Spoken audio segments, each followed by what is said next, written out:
Hi guys, welcome back to the Holy Shiftball podcast where we raise your frequency one cosmic giggle at a time.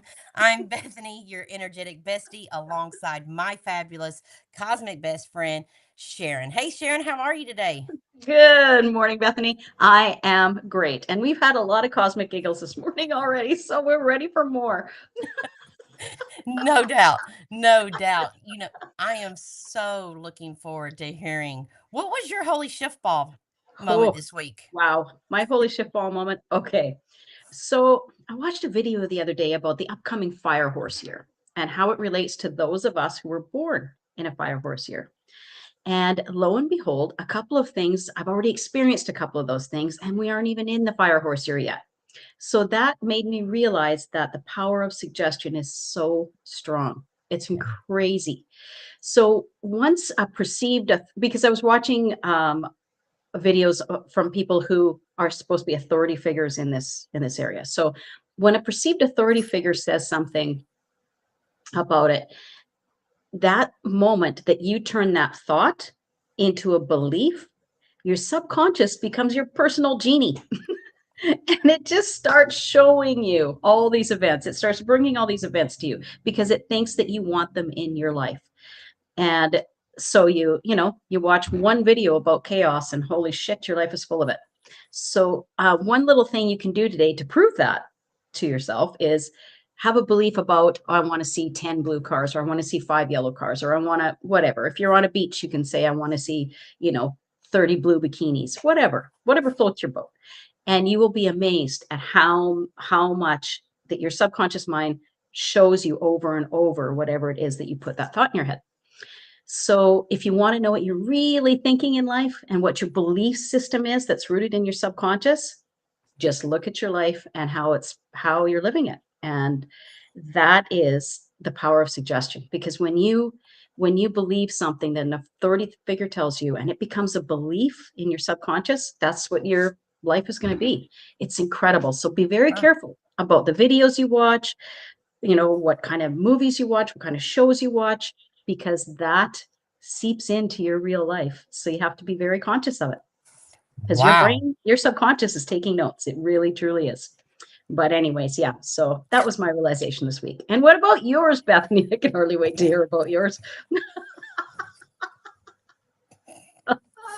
Well, Girl. unless you are living under a rock, I live in Memphis, and we are absolutely, being told that there is a huge snowstorm coming into the region. So I was tasked with the job of taking both my elderly parents to the grocery store yesterday. Now, girl, Yeah. when I tell you everybody in my community was at this grocery store. The parking lot was absolutely filled, and it was literally like trying to play bumper cars trying to get to the produce aisle. I mean, just, locked, traffic jam, everybody is frustrated, aggravated. It was just so interesting, and you know, it was one of those moments where I had to take a step back and be like, because as a person like myself, I am a homebody. I'm very selective in what I I hear you, do and sister. where I go. Yeah. So, yeah, the holy shift ball moment for me is, being in different states of awareness about when I'm in these grocery store, how does my body feel? When I'm shifting and sliding next to all of these unknown people, how does that show up in my body? And so I am looking forward to what is fixing to happen for my city. And yeah, so that was my holy shift ball moment this week, is just being conscious and aware when I'm in these crowded areas, and how does it show up for me. So Wow. yeah. Wow. I'm with you. I want to protect my energy. I don't want to be around all that Yeah. negativity. I don't watch the news. I don't Mhm. watch Mm-mm.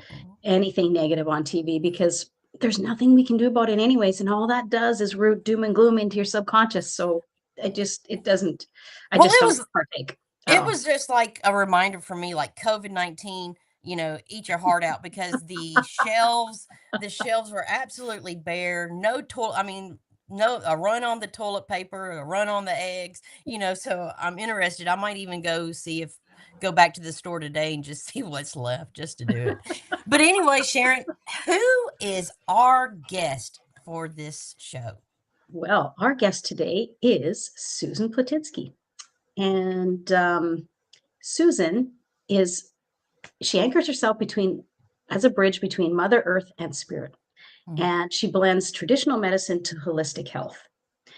So her Rooted in Love business offers wisdom walks and talks, which are really cool because she takes people in the forest and she has downloads from from loved ones who have passed, and she Mm. passes the messages on to the people who are walking with her in the forest. And that's just a beautiful energy and Yes. a wonderful way to communicate with others from the other side. So without any further ado, let's welcome Susan to our show. Hey. Hi, Susan. How Grand are you? Rising, Grand Grand Rising. Rising. Yes, I'm so Well, excited to be here. we are so excited about you here today, because what you are doing is absolutely amazing. Um, what is one of your holy shift ball moments in your life that has brought you to where you are today? My breakdowns. Like, I think it's just a cumulative life of breakdowns that I've had. And I think the biggest shift was probably in 2017-ish area where I got divorced and then my dad passed away. And so it was grief, it was trauma, it was like a reset for myself. So I think, and then learning how to kind of deal with all of that and then having it to do it alone. Right. And so it puts you into this place of like this void, right? Where you feel naked and like, where do I start? What do I do? Who am I? Right. It's that journey of who am I now? I know who I was, but who am I now? So I Yep. think that kind of started. And then you kind of just try to figure out, where do I go from here? Yeah. What was the first moment in your life where nature stopped being scenery and became a teacher for you? At a young age, that was always my escape when I was a little girl, was going into the forest, my backyard. I would just walk there, and it became fantasy land for me, right? And so I was just, that was the landscape that I had and that I saw around me. And so that was kind of carried through my life in different ways, which takes me to, I think, where I'm at today with that connection and that inner guidance system without realizing it. Yeah. Beautiful. Wow. So I Wow. call it the inner guidance system. Because you're listening to your inner goddess. Right. Yes. Sharon, do you have what I find so interesting is when I go out into the forest, because that was one of my biggest healing modalities after Mhm. my son's passing, is that I was able to step out into what I call the circles, because when you're in your home, you're in a box, in the car, it's in a box. So I step out into the circles where the trees. And when I was out there, I was able to really connect and just sit and allow and view and see. And what I found was, when I got in front of water, something magical began to take place. What are some of your, some of the things that you do on your spirit walks and talks? Talk to us a little bit about that. Oh, sure. Thanks, Bethany. Yeah, as part of Root and Love's ecosystem, which really was just seeds that were planted to me, and spirit just kind of guided, and the wisdom walks and talks evolved to this pyramid mountain that is, a town over from me. And there's a pyramid rock, and it's just, you feel the energetics, and there's water there. And so I started to just kind of hear it and feel it, commune and talk with me. And then, the spirits, and, I see things, right? So this led me to be that conduit to take not only myself, for them showing me, like spirit showed me, right? From my shamanic Reiki background training, my shamanic teacher taught me, right? Like, and not always around, but forget to look down, right? And that's Mother Earth, the ground, our womb. And so I would just be looking around, and I always, since I was a little girl, saw hearts everywhere. Always saw hearts, draw hearts, saw hearts. And so the woods were always showing me hearts. And I recently took someone to a place in Pennsylvania, and I made it a game because we went and followed a fairy trail. And I so connect with them. And this fairy trail all of a sudden started showing us a heart, like in the trees, which is typical to see. But then all of a sudden it was like we were seeing it in a rock, a heart. And then I go, wow, wouldn't it be really cool if we see it in the leaves? And not even a second later, there were patches of leaves shaped like hearts. Wait, what? Did that just happen? Right? And then, so it was just so magical, and it can't help but root you and land it into your heart, right? With that heart coherence. And then we're walking, and all of a sudden a song comes to me. Love is in the air, na, na, na, na, na, the love is in the air. And then all of a sudden, my friend, who was so down and in a really difficult space, I took her on this healing journey, and it shifted us like that, and her. And the next thing you know, she's like, oh, we have to play it on the car ride home. I said, nope. Spirit says right now. So I go on YouTube right as we're walking, Spotify, where we were, and we were playing this song, and we literally get up in front of everybody, walk on the trail, and you can't help but move when you feel love is in the air, right? And absolutely. So now it just sticks, and you can't, now it just doesn't go away. But it's part of this rooted in love ecosystem, right? It's our roots. And I think it's just between the shamanic training of my mentors, and between, the, learning, doing the quantum, where I do QHHT hypnotherapy, Dolores Cannon's past life, and I do shamanic Reiki, you're kind of taking in really that life force energy, prana chi, whatever you want to call it, whatever your source is, right? And it just allows me to use all of that I've been given in the forest, and it teaches others to have the eyes to see when we're walking, and then the ears to hear when we're saying something, and all of a sudden birds start singing. They're acknowledging, spirit's acknowledging what we're saying. What did we just say, everybody? And they're like, well, what do you mean? Well, there's just an acknowledgement of something we need to know right now. Yes. And then what do we do with that wisdom? So I get them to look up, look down, and look all around. Pause in reflection and sound. You have the ears to hear, the eyes to see, and the heart to feel. And the heart to feel. Because that's why all the hearts are there. Is to show you that love is the way, and that's how you feel it, and that's how you embody it. Is through the heart brain connection. And so that, I think, is really the purpose that I feel is how this evolved into this ecosystem, is really about shining my light of truth, right? And then having it be rooted in love, because love is always the answer and the way, which is kind of like what's in my tagline with my logo, right? The roots are in the heart, but love is the way, which then created my other parts. Oh, thank you for sharing that. Created the parts of my most recent being becoming an ordained minister. And I got shown this beautiful, really heart coherent ceremony and ministry that's going to evolve, that's evolving from here too. And love is the root, heart is the way. Marrying partners in coherence, and these base ceremonies guiding them to the brain and the heart, right? And so before their vows, it's spoken into their heart and nervous system, right? Because that's really important in every aspect. I can't imagine how nervous they're up there. We don't think about that part, right? We're just sitting there saying, oh, they look so beautiful. Yeah, exactly. They look so happy. Yeah. Yeah. And so this coherence before is, it's going to be now, then their vows are going to be spoken into each other's hearts and anchored in. And the power of the word, and we can talk about the power of the word, the power we talk to healing water, right? That's a whole nother conversation. But so by anchoring it into this system together, the guests feel it, they speak it, and then the room is synchronizes, and love becomes this shared field of coherence, which is what we are doing. You're creating that container of space, right? You're doing that.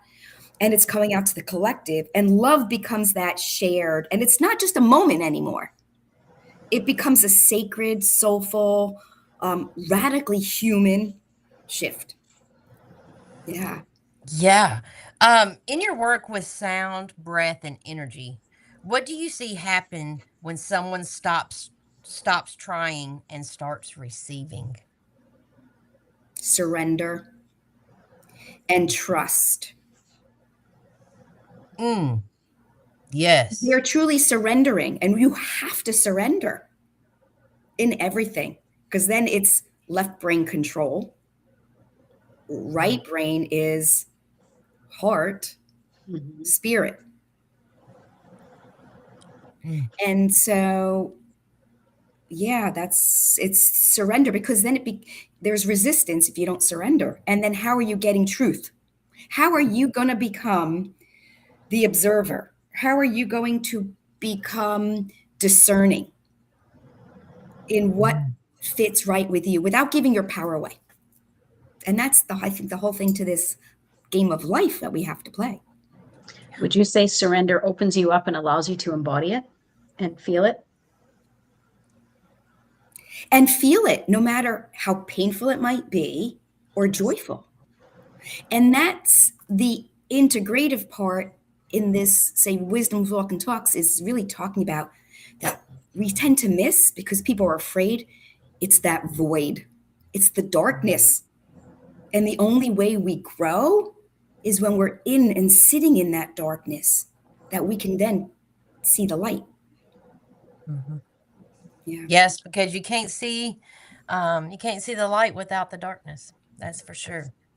And that's so interesting because myself personally, that's where I have transformed the absolute most, is through the darkness, through this, the heaviness, through that. That is where I have absolutely been able to flourish, coming through the other side of it. That's for sure. So Bethany, how did you deal with that darkness then? Like, how did you feel? Like how did you respond to that darkness? Because everybody can go to different places in darkness and even tumble even more. Well, the thing about it is that there was no running from it. So from that perspective, I had to sit with it. There was no way I could escape it. This was going to be a repetitive thing for me, through the loss of Cabin. And so it was more about, for me, sitting with it, becoming almost regulated, because I knew there's nothing I could do that would mask it. So I started to just feel it, recognize it, and be okay with it. And, like I tell my clients, feeling is healing. Feel it all. Yeah. There's nowhere I could go. I couldn't, run from this. So, the feeling it without having to run and mask it and try to do the whole codependency, drink it away, smoke it away, whatever. It was all about just recognizing, okay, this is where I'm at. And then asking a question, how do I want to feel? Do I want to continue this? Yeah. Is And it serving me? that's the important thing about going to the darkness and feeling it and sitting with it, is with the mindset of healing it, embracing it and healing it, as opposed to building a house there and feeling sorry for yourself. It's not about self-pity. It's about self-healing. And Bethany is a beautiful example of that, because now she has an amazing relationship with her son who's passed over. He communicates with her on a regular basis, Yeah. has a wonderful sense of humor, makes her laugh. And as she said to me many times, like, my relationship with my son now, like Bethany's relationship with her son, Kevin, now is as good or better than when he was in Body. the body. So And recognizing, for me, like recognizing that love never dies. No. It only transforms. Mhm. And so, because love is energy. Yeah. And everything on this realm, on this, 3D, everything is energy, frequency, and vibration. Every single thing. And so, yeah, Kevin has absolutely been my biggest teacher for sure. And Susan, I'd like to talk about one of your biggest assets in your life, and Robbie, your dog. Is his name Oh, Robbie? Kobe. Kobe. Like Kobe Bryant. Kobe. Yeah, I had it in my notes. Ron will appreciate that reference, Kobe Bryant. Yeah. If you want to wait 1 second, I can quickly grab him. He's 18 and blind and heart failure, and he's this pet therapy dog. He always had a specialness to him, and when he was able to see, he did pet therapy for that special needs population children, and I saw the power of healing he did. Then he got blind and I didn't do anything, and then I got a call and I randomly, synchronicity of life, just last year, a few months ago, got guided to walk into this building that I used to be a bookstore, and I said, what is this?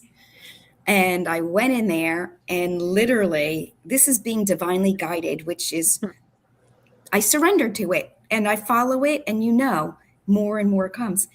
I walk in there and they said, oh yeah, we work with adults, inclusive adults, that, we have a full service facility. We're run by the state and we provide full services. And I go, wow, do you have a pet therapy? She's like, well, last week we had all the staff had to bring in their own because we don't have a pet therapy dog anymore. I said, well, you do now. Perfect. It's amazing. And then it's been ever since. So yeah, give me one moment and I'm going to grab him. Sure. Right on. Thanks for asking the question, Bethany. That's wonderful. Yes. This, and it's so interesting because as she goes and gets Kobe, one of my biggest healing modalities too was my dog Gigi. Yes.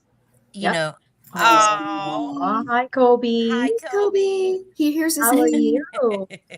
How are you, beautiful? Hey, Kobe. Isn't he precious? Wow. He's beautiful.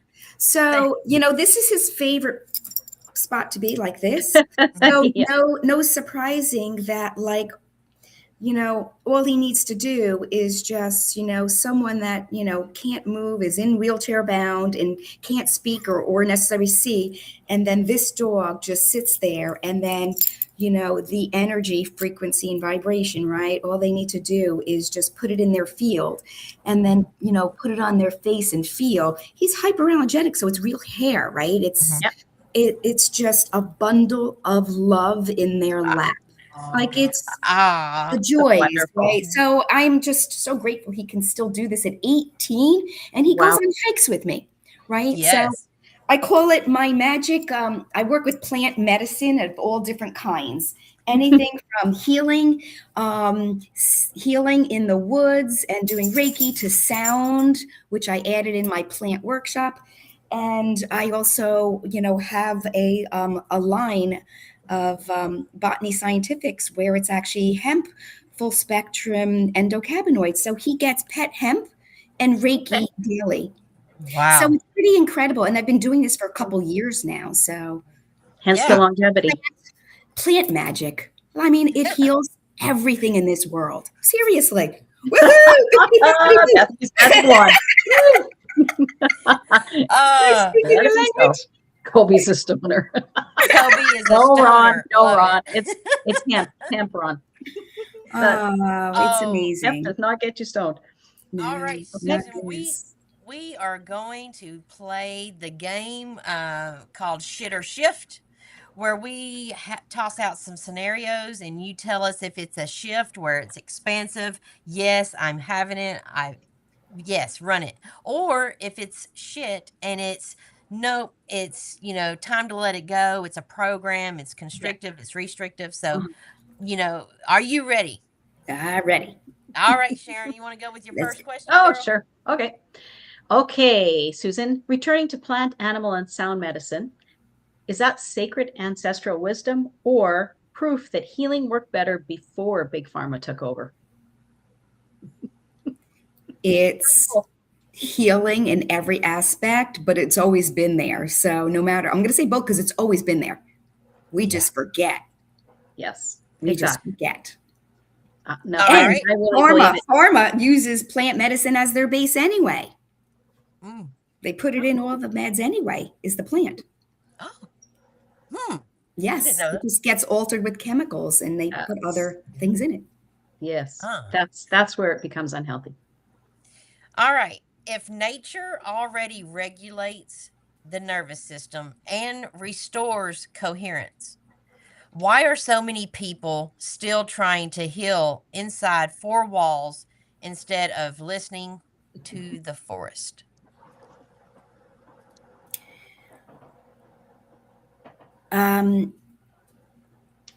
I just don't think they see it. Well, we weren't told, or we made believe of it, Right, right. And they know going for walks clears the head and the mind. But if you really understand, it heals the heart and the mind. Because nature's wisdom, we were severed from ancestral wisdom of the land and earth. And the tree's knowledge in its well-being, its protection, its life force. Like we forget the emotional and spiritual and just all the things that it provides us, right? We know lowers cortisol, right? It boosts our immune cells, but we don't think about that. Why do we bring plants in our home? Because we like the way it looks. A pretty planter, right? No, it's healing us and energetically, and so many people are unaware of it, right? We're bringing nature in. Cortisol, there's phytosides, and then it boosts our immune cells. It's been studied. Like it's been studied. It has so many benefits. So I tell everybody, no more silk. Get rid of the silk. Get rid of the silk. Okay. Yeah, the plants, you don't want them. The plastic, the silk plants, you just don't want that. Oh, get rid of the silk plants. Oh, I see. Yes. Yeah, the plastic. Yeah, because that's a little bit of death sitting in your house. It's not. My dream and what I've been doing, and I really would like to do eventually more and more, is as we're going to this new earth, I'm seeing myself, because I love coffee and I go in coffee shops and I do my plant workshops there, and I'm bringing in these plants and creating the ecosystem in their store. So where we're bringing nature in with what I do with this, right? It's with the stones and the crystal, what's underneath earth, right? All these natural stones, right? Powers up everything. So bringing that into nature and bringing it in there, all the benefits is you're bringing nature in for healing. Exactly. Yes. Okay. By the way, I pulled cards. Do you want me to read any? Let's read the cards. Yeah. Yes. Yeah. You're good for that? For sure. Cool. So I went off the theme of what we're talking about. And so this is like the ancient stone cards. And, the question I asked was really what is it for us to know with this Holy Shiftballs, coherence and collective at the moment, right here, right now, for all of us to know. for our highest benevolence and good of all. And the Wisdom Keeper card came on. And if you really look closely, when we look into the forest, we all don't always see, but there's a face in the There's rock. a face. Yeah. Right. But so it's teaching people like to look beyond what is, what exists, right? Didn't they have like the rock shot test, right? Where you look at an image and what do you see? And people see different images, different things. It's kind of the same content. It's getting this third eye, right? Their mind's eye to open up and see it. And so the Wisdom Keeper is about a new perspective and studying and learning. And so the oldest rock, did you know, was 4.3 billion years old, and it was discovered in Canada. And the stones are powerful healers, teachers, and guardians. And they're about preserving and telling stories with wisdom. And what are you having all your guests come in and do? Share their holy shift ball. Stories, aren't they? Mhm. With wisdom. Yes. And where you're showing grace. And what word do we talk about for? Surrender. And so it's from you're taking in all different perspectives, and then to humbling in terms of the unknown, right? And taking it to wonder. Wow. And then so the question I have for both of you back is, what are you fascinated by or in awe of? Well, I'm gonna have to be the shit that I create. My life is, yes, it's fascinating me. I'm just like, wow, that's way to go, girl. Way to go. You're outdoing yourself out here. You command that one. Yeah, I mean, I'm like a winner of a losing game. Woo! Woo! Winning. Woo! That's right. Oh, well, Susan, thank you. Sharon, yeah. Thank you. Duh. I am fascinated by the quantum, all things quantum, and how it interacts when one of us has a thought and the person we have a thought about instantly receives it. And they text us, they message us, or Bethany and I show up to a meeting and we have the same color on. We do it all the time. We don't know, we don't talk. And today I just have a lighter color of her color on. So it's amazing. We do it all the time. We're the interconnectedness of life, the intersection between quantum physics and spirituality and how that affects our daily lives. That's what fascinates me. Yeah. And that's where we've talked about taking the show this week. Yeah. This year. Yeah. We're going quantum. More of that. Quantum, baby. Well, it's so interesting. It's just so interesting for us because we're just, things are showing up that we had no idea was even possible. But being open and being in that observer where we don't have a point of view, we're not judging it, and just in that, go back to what you said, allowing and surrendering, just to be excited for whatever the hell shows up, because we know that it was divinely guided to us.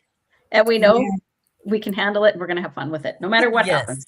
Yes. No matter what girl. It's going to be whatever. Yes, it's good. girl. Yes, girl. Absolutely. Absolutely. And that's key, because, and if you don't, I think it all goes back to like what I think all of you, what you both like embody is that my shaman teacher told me this. It's like change is always going to be painful and difficult. But if you have like discipline and you go slow, one day at a time, one weekly practice at a time, with inquiry, meditation, you're planting seeds, right? Mm-hmm. And most of it will grow the next season, but not always, but you're dedicated to transformation. And we can't offer it if we do not discover it, that it is radically possible. My dad taught me something when I was a small girl, and it has stuck with me all these years. And he told me, he said, Bethany, nothing in this world stays the same forever. Nothing. The good times and the bad times, but everything will shift. So, that's That's Pop's words of wisdoms for me. Yeah. What are we talking about? Ancestral wisdom. Like they know we Yes. forgot our Right. ancestors. So that's why, like you and you had admired and spoke about, that's why this wisdom walks and talks, where like in the forest doing that, I'm so grateful, like guided there, because I'm now going to do meditations in the forest, in the land, by the river.